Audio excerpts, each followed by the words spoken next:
Year 2008. Georgian police post on the border with Russia. You will do what I say, and not what you, of course. I do not need to set conditions. In August 2008, the Russian Federation invaded Georgia. Tanks, aviation, artillery. Russia used all types of weapons. According to official data, the total number of wounded among the civilian population and Georgian military personnel amounted to more than 2,000 people. More than 30,000 were forced to leave their homes. Russian troops stopped 40 kilometers from Tbilisi. Then Putin still had some remnants of reason. He perfectly understood what would happen to Russia if he continued his, as he said, peace enforcement operation. They called it so. And they were forced to stop and crawl away. True, they did not crawl to the end. They entrenched themselves in the occupied territories of the so-called South Ossetia and Abkhazia.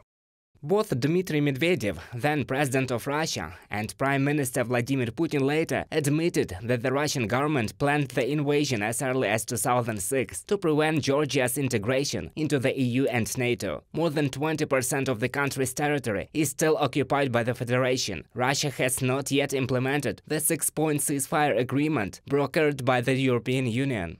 Russia is not complying with the EU-brokered ceasefire agreement of August 12, 2008, expanding its illegal control in the occupied regions and various actions, including the construction of artificial barriers, restrictions on the free movement of the population affected by the conflict, illegal detentions and others, are dealing a blow to the already difficult security and humanitarian environment on the ground. From a statement by the Ministry of Foreign Affairs of Georgia. The Georgian authorities reproached the West for the lack of reaction to the actions of the Kremlin in 2008. This war was devastating for us. The result is the occupation of 20% of the territory by Russia. I think back then the world didn't pay enough attention to that aggression. No one imposed sanctions on the Russian Federation. Irakli Garibashvili, Prime Minister of Georgia, during a discussion at the Global Security Forum in Bratislava.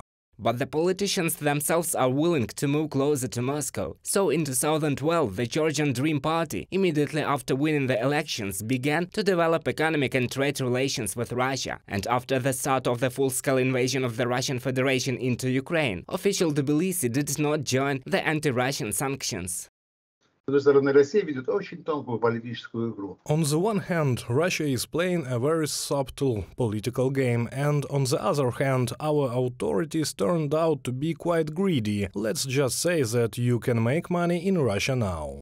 At the same time, the position of the people in Georgia is different. When the parliament adopted the bill on transparency of foreign influence, which is called the analog of the Russian law on foreign agents, people took to the streets. Apart from the opposition and the president, representatives of civil society, scientists and cultural figures spoke out against it. In their opinion, such a law would put an end to the European integration of Georgia and the democratic future of the country as a whole. As a result, the parliament voted against the bill in the second reading. People in Georgia know the price of friendship with Russia. They support Ukrainians not only in word, but also in deed. About 1,800 warriors of the Georgian National Legion are fighting in Ukraine against the Russian invaders. This is a photo of Arkady Kashradze. He is from the village of Ergnati. This soldier died for the freedom of Ukraine. Reported by Roman Smoler, Christina Dombrovska, UA TV News.